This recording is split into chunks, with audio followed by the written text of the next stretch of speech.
Hey, you look good, man. Well, thank you. The years have not really taken a toll on you. I go up to Switzerland and take those Cool. special pills. Is that a real head of hair, or is that... It's real. Yeah. except for God, this you're morning. making me jealous. If only I had a head of hair like that. Oh my God. It's always greener on the other fellow's head, huh? So, Steve, do you come back every year? Yeah. Right around now? Yeah, no, because I do. I have a great vacation, and I also get a retirement plan from Nantucket Airlines. My friend Walter sets me up with a ticket. Oh, no way. No, it's great. What do you mean, a retirement? I call it that. Oh, okay. You know, in this day and age of futures, Yeah. he sends me a ticket, so I fly over. Oh, that's cool. And sometimes I can stand in front of the old Espresso Cafe and say, "Hey, Steve, you still at the airport?" Oh, yeah.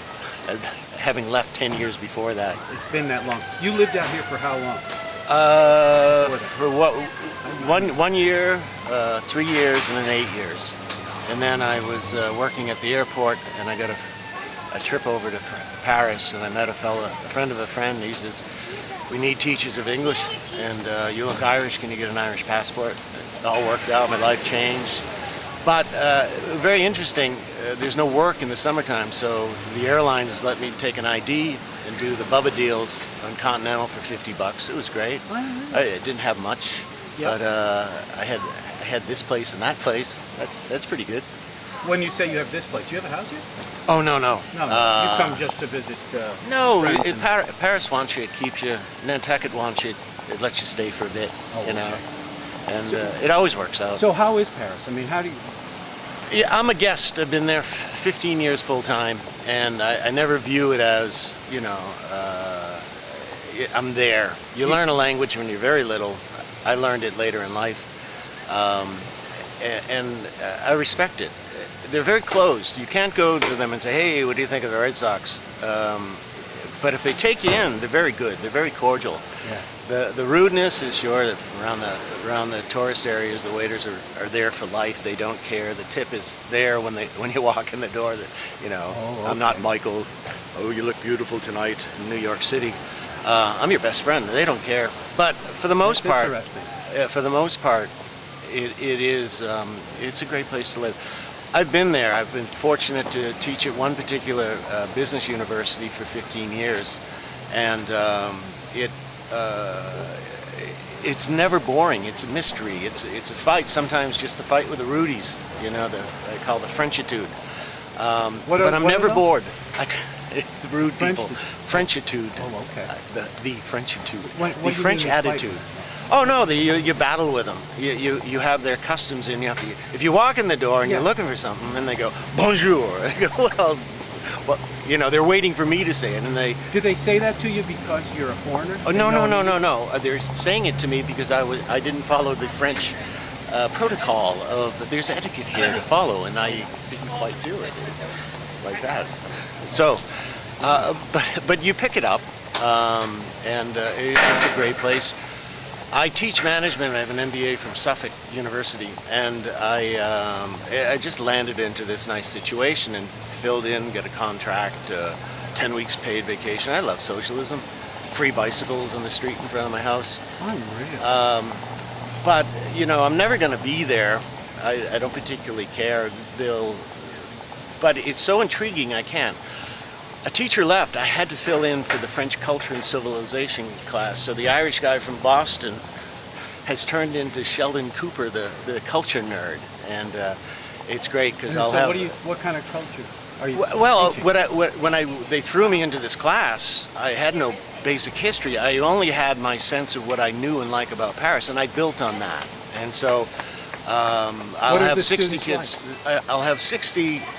I'll have 60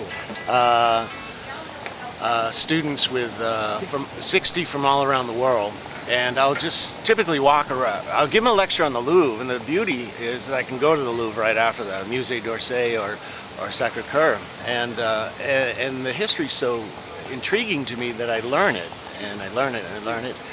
And by the time they have my midterm, it's the easiest one in the world. Don't tell your universities that it is, but it ends up being, the questions would be who built the Chateau Vincennes, and it would be one of the Louis, and who lived at Chateau Versailles, and it's a lot of the Louis. And ultimately, I was thinking this is sort of like a finishing class for elegant young ladies and gentlemen to be able to go into embassy parties and say, do you know why they call it the Latin Quarter? Yeah, exactly. So it's fun, and it's fun for me. In fact, the word fun is amusement. That was one of the questions, and that's my name. But that's not an Irish name, Muse. No, it's French. In fact, my great 1609, born in Normandy, Philippe Mayus d'Entremont, went to Nova Scotia. Louis XIV sent him over, and worked as Attorney General. My family's full of lawyers now. And so he eventually becomes a baron, and Baron Philippe Mayus d'Entremont and his son Philip II marries a Micmac Indian. So we're tied into this. But my Irishness comes from my mother's side, and my great maternal granda was nice enough to be born in County Roscommon, and I took advantage of the work passport. I am a plastic patty. I see. But do you feel like an expat? I mean, even after 15 years. Yeah, but I'm an expat. I'll always. Yeah. Again, I'm just a guest. You're not. But do you see yourself staying there forever? Oh, well, I am there, and that's my more point your home about than here now, isn't it? Oh, absolutely.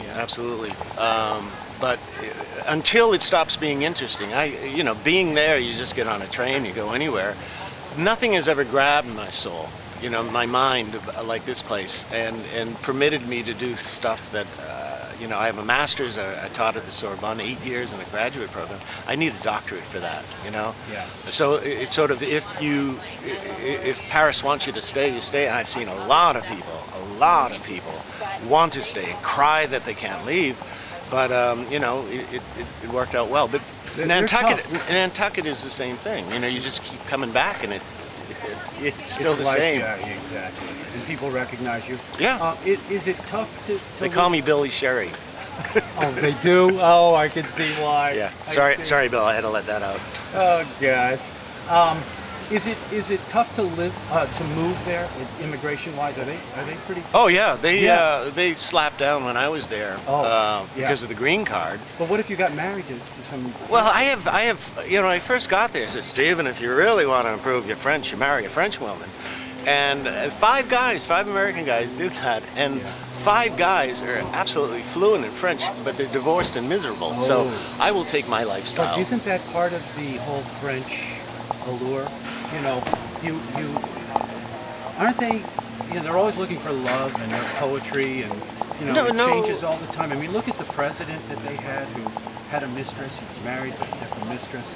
Yeah, is that kind of? Do you see that everywhere? They get medals for that stuff. Yeah. No, it's there, but on the other hand, it's they don't. Until recently, they didn't delve into your life, your personal life, on the political end. Yeah. Francois Mitterrand had a second family, But I mean, they're doing it now? Oh, yeah, with Sarkozy.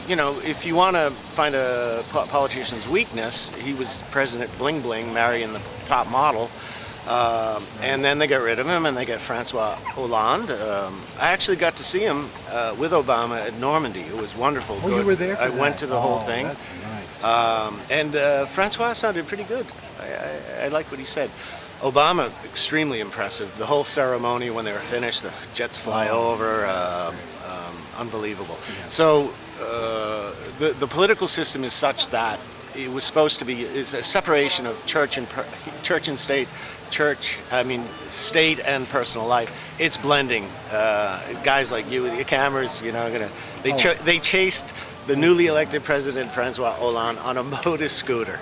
And they got him because of his shoes. He was trying to hide, and he went over to see his mistress, But probably, except for the motor scooter, that has been going on for centuries.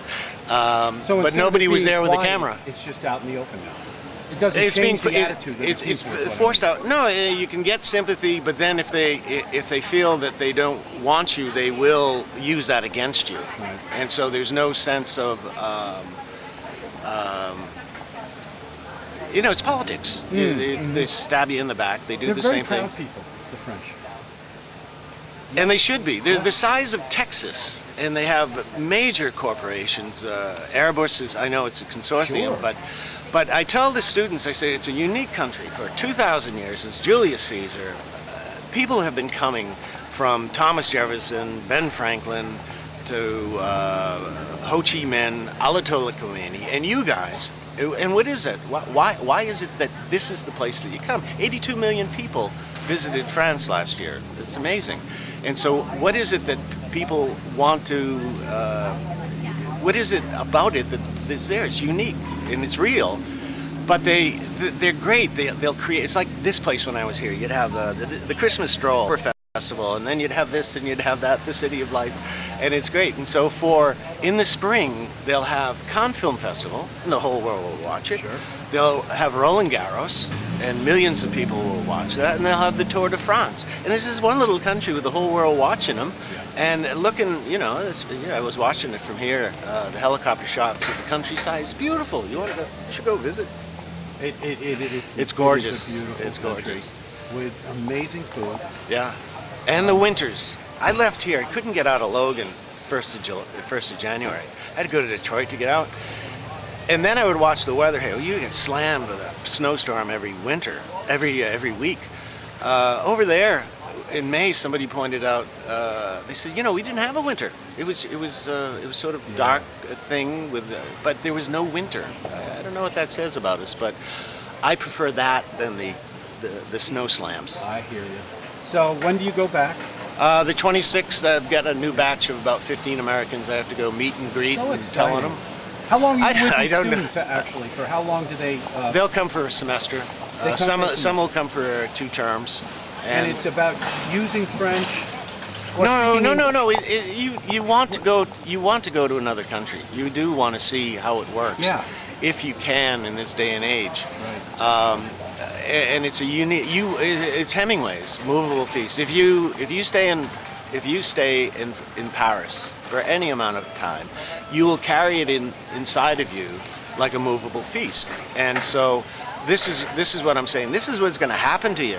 And so enjoy it. And I'm just your tour guide, and I'm going to point things out. Most of it is true. I have to make some stuff up. But it's a thing you're going to just cherish for the rest of your life. And so I give them that, I'll get to the airport and bring them, get them all set up. Oh, okay. And then twice a week I'll meet, and they're going to see the places. Why not go as a group and have a good time? Oh, that's awesome. You're going to probably have a lot of Nantucketers knocking on your door now. Well, they used to. They used to. Well, I might even be over there. You'll set me up? You'll get a tour that you wouldn't believe. Unreal. I'll bring my camera. It's called the Muse Cruise. Okay, Steve. Hey, it's always good seeing you. I'm so glad I saw you yesterday. All right, that's the way it is. You got it. Nothing ever just happens. Thanks, Gino. Thanks, buddy.